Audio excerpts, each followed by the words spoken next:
I do want to give you some ownership over your learning and your learning style. So I'm going to pitch two options to you. One option, believe me, I've done ITech enough times, been a participant and a presenter enough times to know that by day 2, last session, your brains may be full or even above full at this point.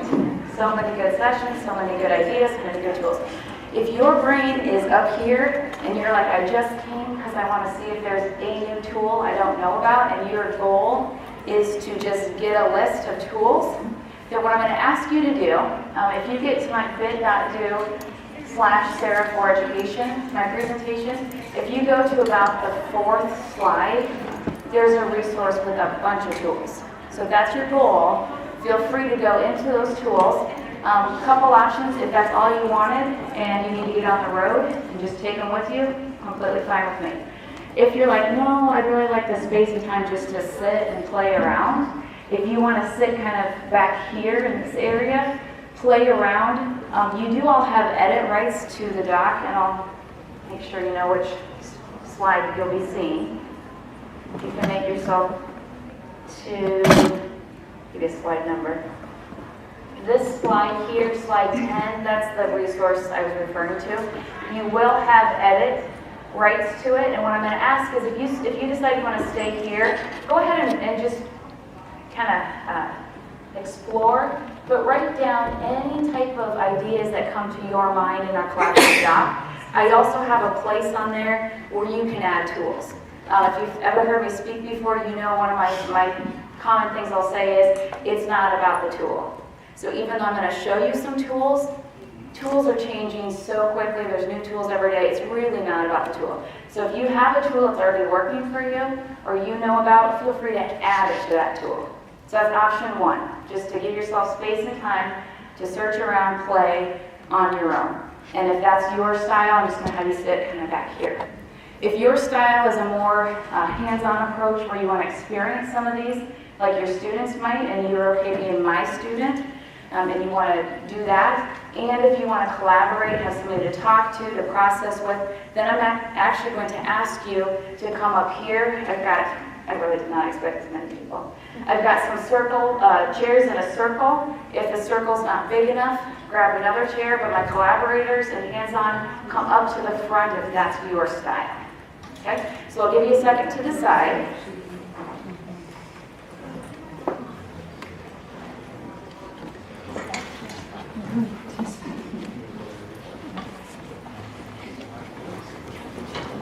I'm so sorry. Yeah. I was just going to see if anyone was in there.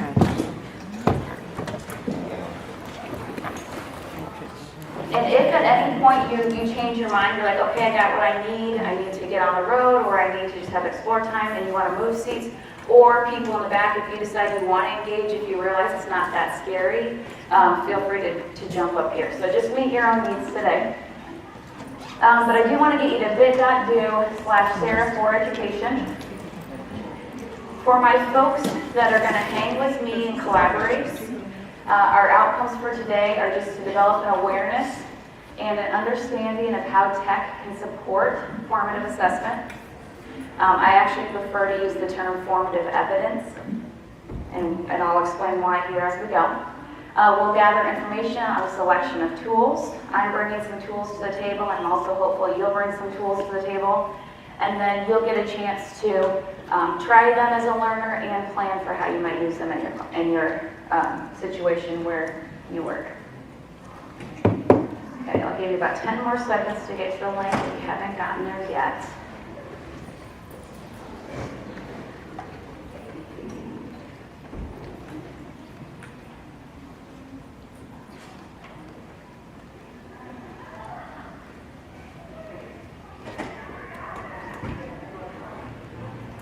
Folks that are all about collaborating and learning with me, I'm going to plant this seed and then I'll show you a video. So the seed I'm going to plant is this.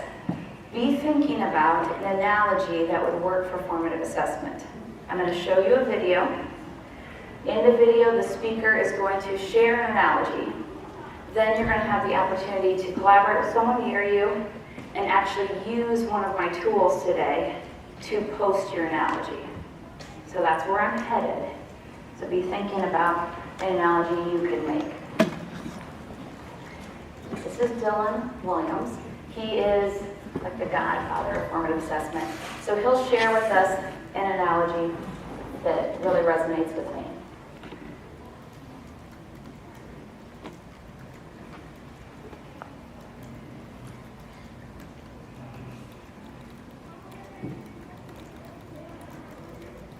Maybe.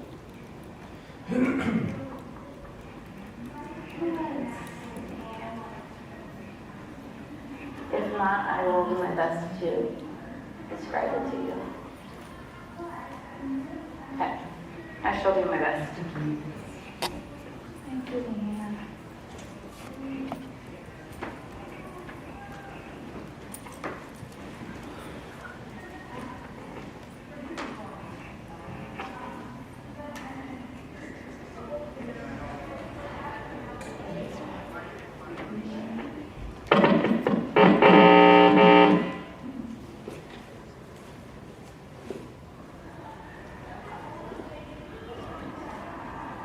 Leanne saves the day.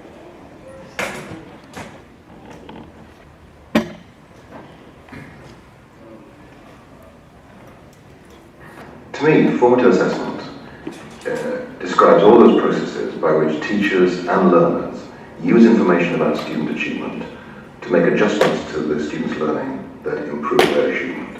So it's about using information to adapt your teaching and adapt the work of the students to put the learning back on track, if you like, to make sure that the learning is proceeding in the right direction and to support that learning. So it's what happens when you don't just lecture students and rattle through the material until you get to the end and ask them if they've understood it. It's constantly making those adjustments. One of the ways I like to talk about it is just imagine what would happen if a pilot flew like many teachers assess. So I flew back from Seattle a few weeks ago. Just imagine what the pilot would have done. He would have flown east for 9 hours, and then after 9 hours he'd say it's time to land. So he'll put the plane down and he'll ask, is this London? And of course, even if it's not London, he says, well, everybody's got to get off because I've got to get onto the next journey. And that's exactly the way that we've assessed in the past. We teach students material, and at the end of that teaching, we find out if they learned it or not. And if they haven't, we say, too bad, because we're on to the next unit. So what formative assessment does is encourages teachers to take constant readings about where students are, just in the same way that a pilot takes constant readings about their position. And if the learning isn't proceeding as you planned, then you make adjustments. That's the essence, to me, of formative assessment. So the reason I think that formative assessment is the right focus is because assessment is the bridge between teaching and learning. It's only through assessment of some kind that you know whether what has been taught has been learned. And that's why I think this focus on this assessment process, minute by minute and day by day, not at the end of a sequence of learning, minute and day by day, allows teachers to reflect on their practice and make small steps in improving that practice in a more powerful way than anything we've seen before. All right, so my folks that are going to collaborate, I'm going to invite you with somebody near you. And again, if anybody wants to join us at this point, if you're like, okay, I can do this, come on up. You and your partner think of an analogy. When you have it, hold tight, and then I'm going to show you one of the tools so you can experience it. So go ahead and take about 30 seconds to a minute and come up with your own analogy.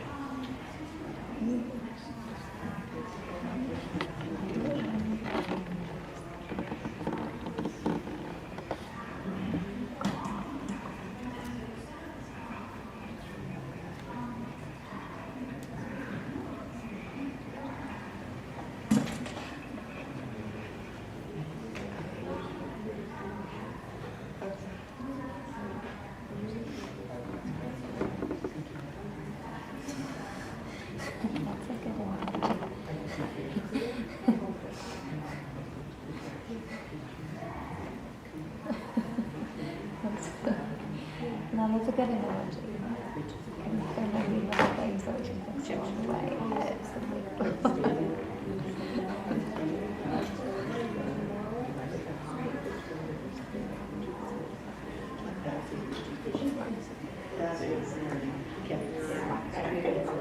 Very good. You're now. All right, those of you who are playing along, the first tool I'd like to demonstrate with you is called Jamboard. Do any of you actually have a Jamboard, the actual interactive whiteboard? Okay. You can use Jamboard, which is another one of Google's applications called Jamboard, to collaborate with each other, even if you don't have the actual board. So those of you who are wanting to interact, go ahead and go to this bit.do/itechjam, or if you're in the slide deck, just click on the link. When you get there, your screen will look like this.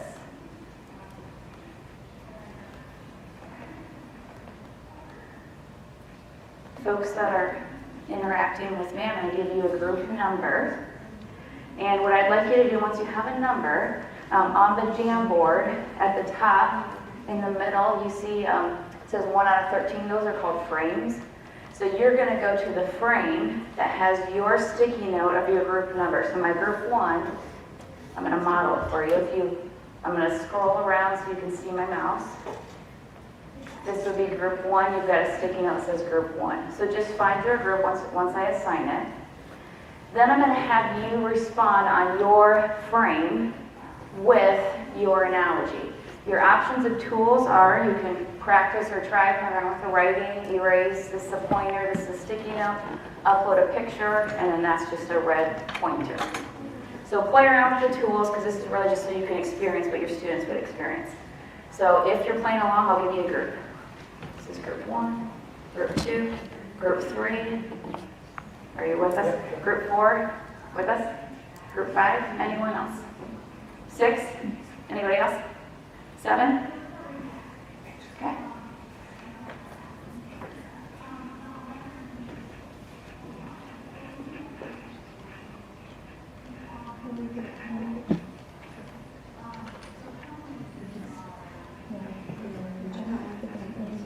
So find your frame. I think on a slide, so find your slide.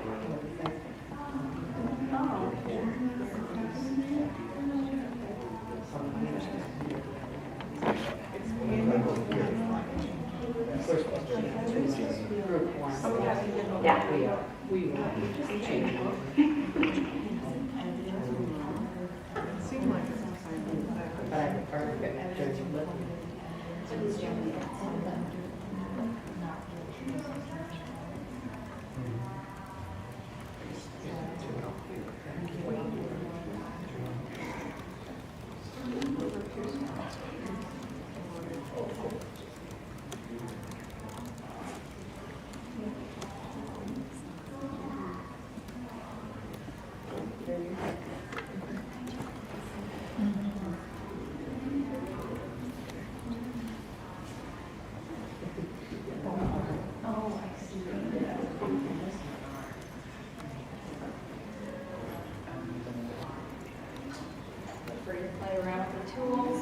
This is really for your learning as a student, what your student has on.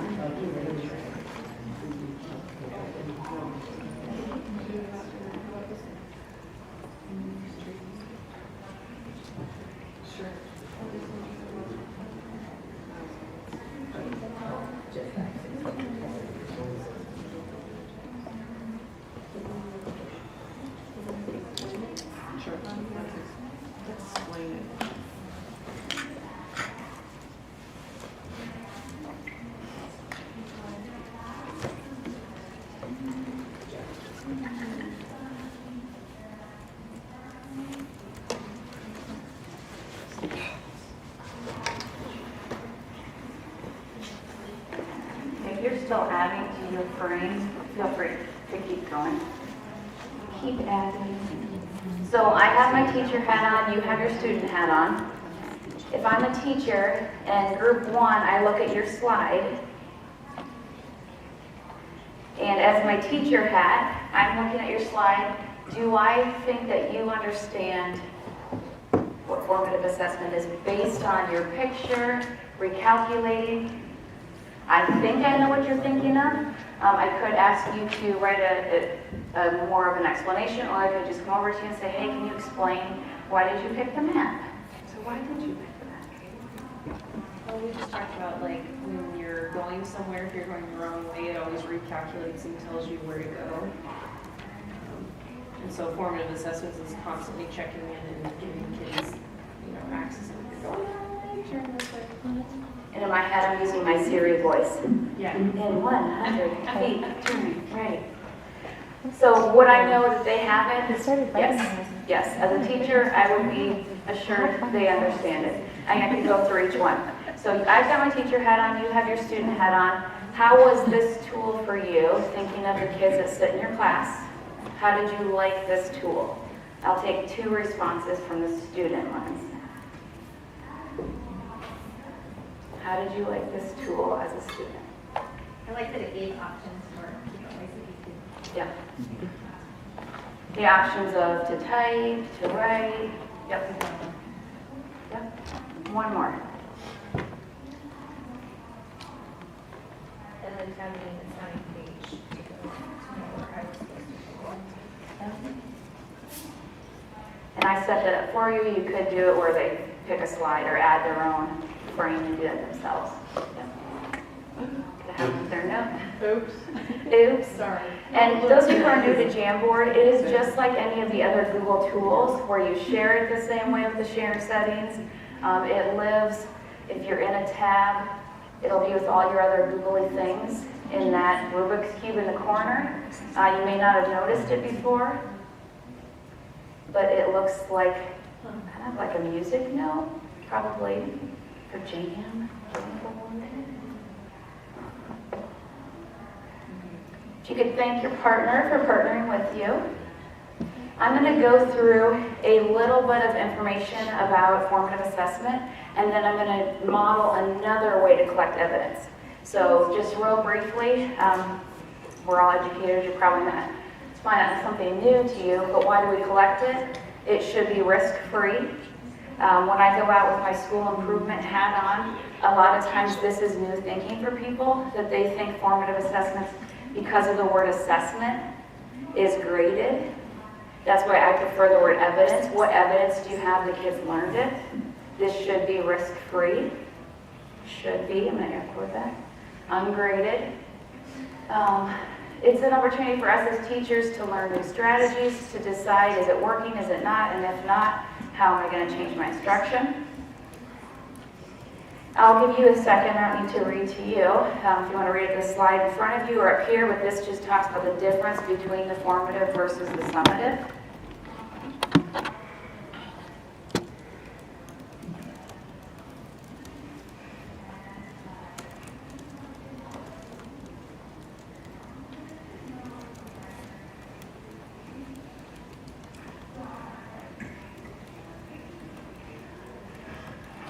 Those of you who are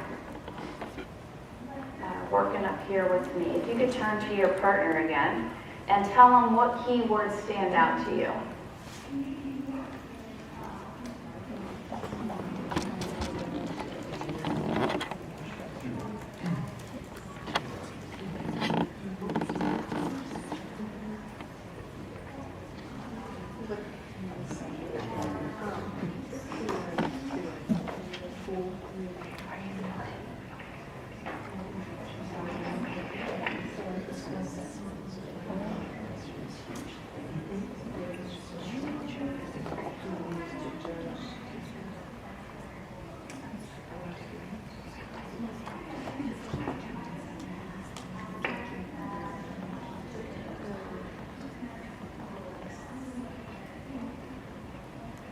All right, give me 2 words that stood out to you, one for formative and one for summative.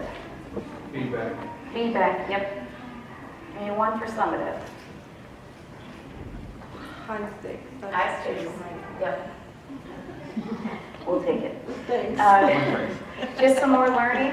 Again, I know this isn't new for you, you're all educators, and then I'll do a quick little model of clickers, another one of my favorite tools.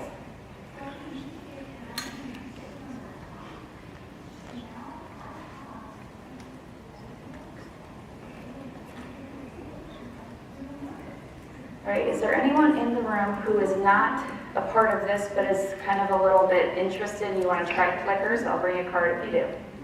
Okay. Raise your hand if you've used clickers before. It's been around, okay. I feel like now I should show it.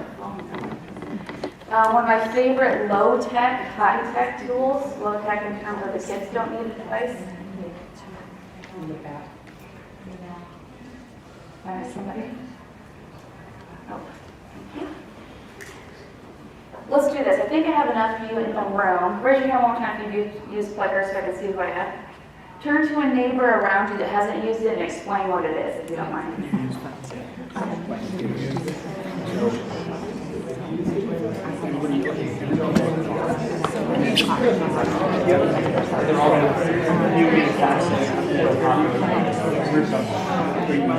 And then each side of the shape has a letter A, B, C, D.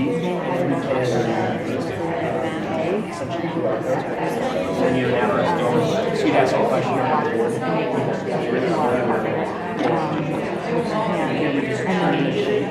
I have the app on my phone. Yeah, so then it can show you an image of them. And it'll just scan each of the parts. So, for a while, but I have that right there. Yeah, so then it'll Take 10 more seconds and I'll model it. And it'll show it in once I've gotten it. There's going to be a result on the All right. A couple of tips for my friends that are new to clickers. Clickers is free. You can go on the site and you print the cards. I like to print them on cardstock because I reuse them over and over and over. You don't have to reprint them new. If you are a classroom teacher and you have multiple classes of kids, you can use the same one. Couple tricks of the trade. When you hold them up to me to scan, I've got it on my phone. It's a free app. I've got a question up here. Hopefully the person that was talking to you told you that depending on what answer you think is correct, that's how you hold your card. The only trick is when you hold your card, face it at me and avoid putting your fingers on the black. If your fingers, teachers that have used this, you know this is the number one thing. If you can't scan somebody's, it's because their fingers are on the black. So you have to keep your fingers off the black. I'm going to take my phone, I'm going to put the app on, and I'm going to scan the room. As soon as I've scanned yours, if you notice your card has a number on it, your number will light up here, and that means that I've scanned you. If your answer would happen to change where you're like, oh shoot, I had it wrong, I would have to scan you again, and I can grab your new answer. Okay, so let's try it. Let's see how this goes. So you are going to decide the answer to this question. When you are ready, hold up your card. As soon as yours lights up, put your card down. Because the presenter's in the way. I'm just going to prove it somewhere from clear back here. Clear in the back. Boom. Did I get you? I think so. So literally all I'm doing is standing right here with the app open, and it's grabbing your answer. It's lit up here. I have it set so it's showing you all the answer that was selected. You can tweak that. Obviously, if I was going to the class, I probably wouldn't choose to leave that on because I'd want to know what each kid knew. Another trick is, because I don't know all your names or I didn't know who was going to be in the room, I just named them numbers. If I saw you every day, I'd probably actually put your name in here. So that Leanne would always be number 1. I'd have Nancy number 2. So I would assign numbers to names if you were all my students on a day-to-day basis. And reveal the answer. You all got it right. Nicely done. I've got some display options here so I can show, let's see, gray or red for incorrect. Those of you who use this often with kids, any tips or tricks that you've learned by working with little people? Do not laminate them either, like the shininess of the laminating. Okay. There is matte lamination sheets that you can buy and stuff that you can laminate them with. Amazon has them. Yeah. Thank you. Thank you. What else? Yeah. We've had teachers shrink them down and put them on magnets so they can do it as an exit. So how small? Super tiny. You can, when you print these off of Clicker's website, I printed them because I'm old. I printed the large adult size, but they do have it half a page and a quarter of a page, and then I don't know how they shrunk them, but that's pretty cool. Then they use them on their board as an exit ticket. So kids put their magnet where teacher walks up, scans it, knows by the end of, before class the next day who gets it, who doesn't. That's awesome. Or another teacher I have used it, they're working on a project and you need to be at this point by the end of this class period. Scans it, he uses Google Sheets for formatting and can say to the kids, if you're red, you're behind, if you're yellow, you're where you should be, if you're green, you're ahead of where you should be. That's a really good idea.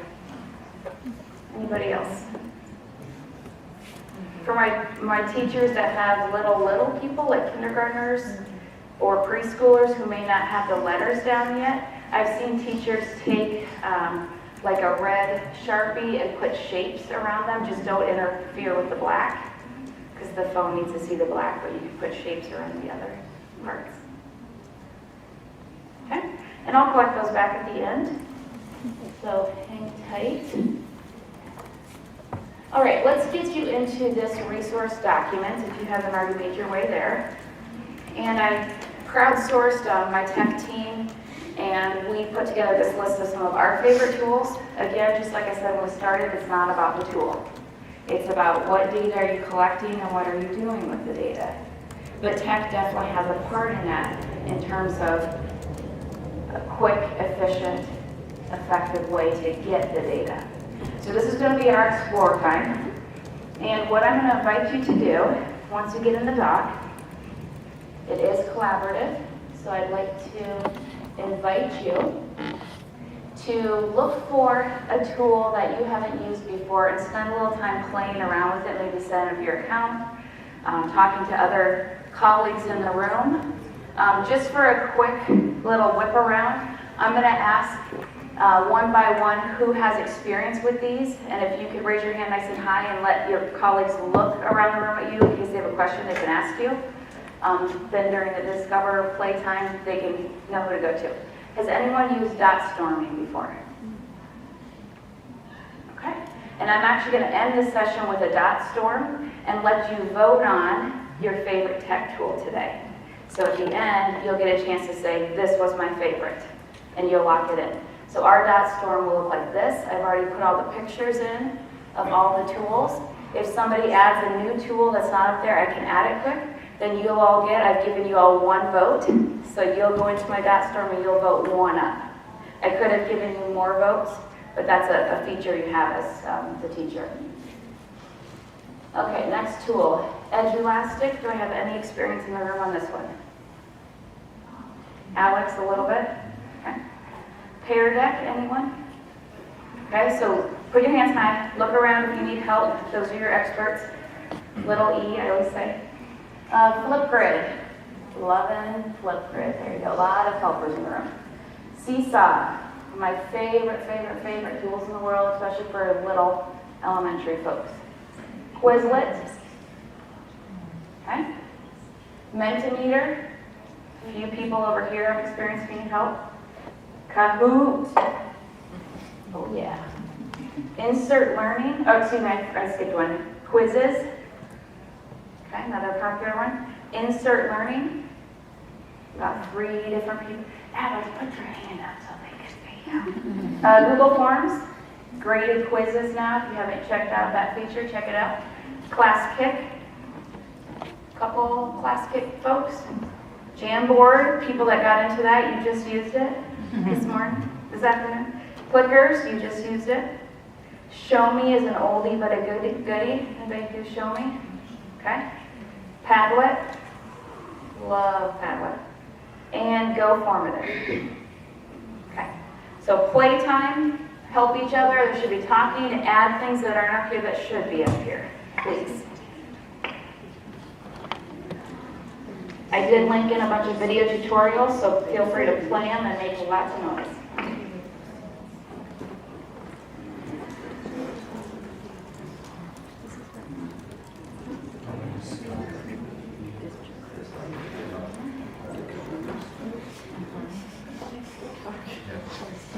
Thank you. Thank you for the news.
Expecting it to be louder than him. Right. Feel free to play those videos.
Oh, your food.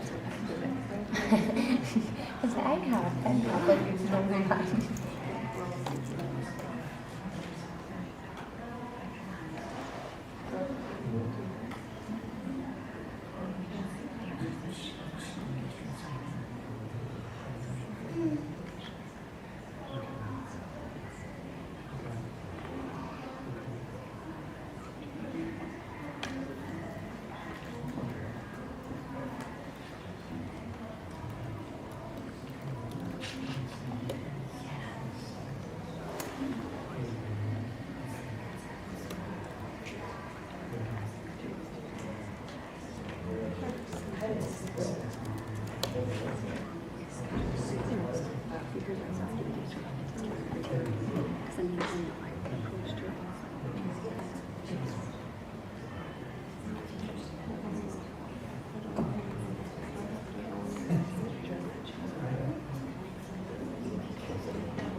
Let's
go ahead and create a new assignment from the different.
I was like, oh shit, once I get to the last one, I will add more spots.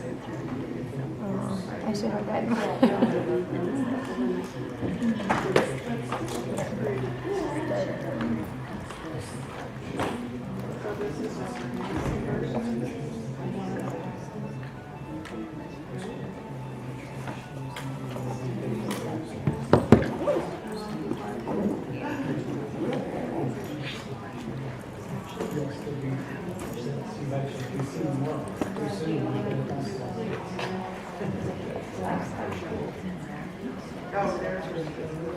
Alright, you can wrap up your learning by discovery. And I want to give you an opportunity to see what it feels like from a student perspective to use dot storming. So if you go to the bottom of this, I do have a link. It's here or here, whichever one makes you happy. Click on that one. And then you'll get your one vote to spend on any of these tools. And thank you to those who added some extra ones. Oh yes, Ed Puzzle. Nicely done. Who did Ed Puzzle for us? Thank you. Go Soapbox. Who added that? Thank you. And Nearpod, yes, another good one. Thank you.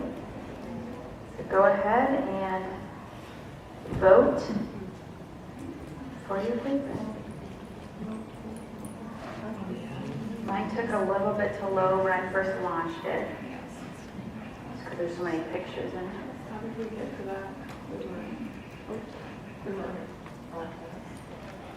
At the bottom here, vote for your favorite. There should be another link. We got it. Did it come pop up for it? What would be the high school? So with dot storming, you can turn on the chat feature, or you can have it off for kids. You can give them as many votes as you want to. Doesn't have to be picture related, you can have it text related, so if you're trying to brainstorm with a class, you could have kids pop in their brainstorms and vote on them.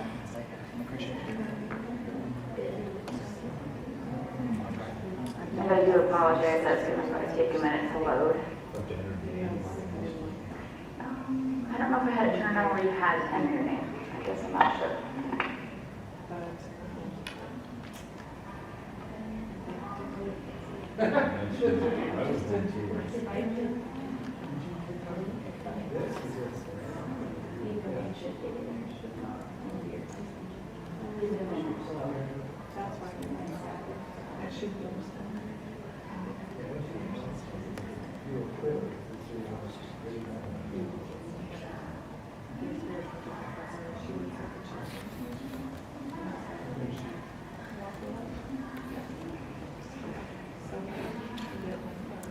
And while you're getting in there, think about how could you use dot storming with your students.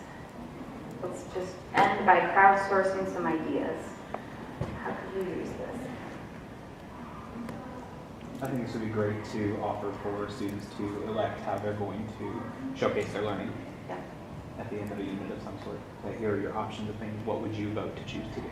And let them have that voice in it. Have that Yep. voice. Great idea. Other ideas?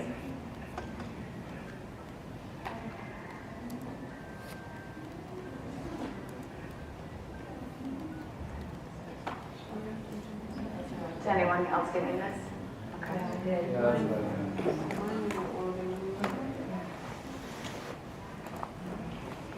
My troubleshooting hat wants to believe it's a combo of Wi-Fi plus a lot of images. So hopefully this won't happen in front of your classes, but as you know with education, it probably will. With that said, I want to thank you for your time, especially sticking around to the last session on the last day. Definitely appreciate it, and so glad you came. So have a safe trip home, and see you next year.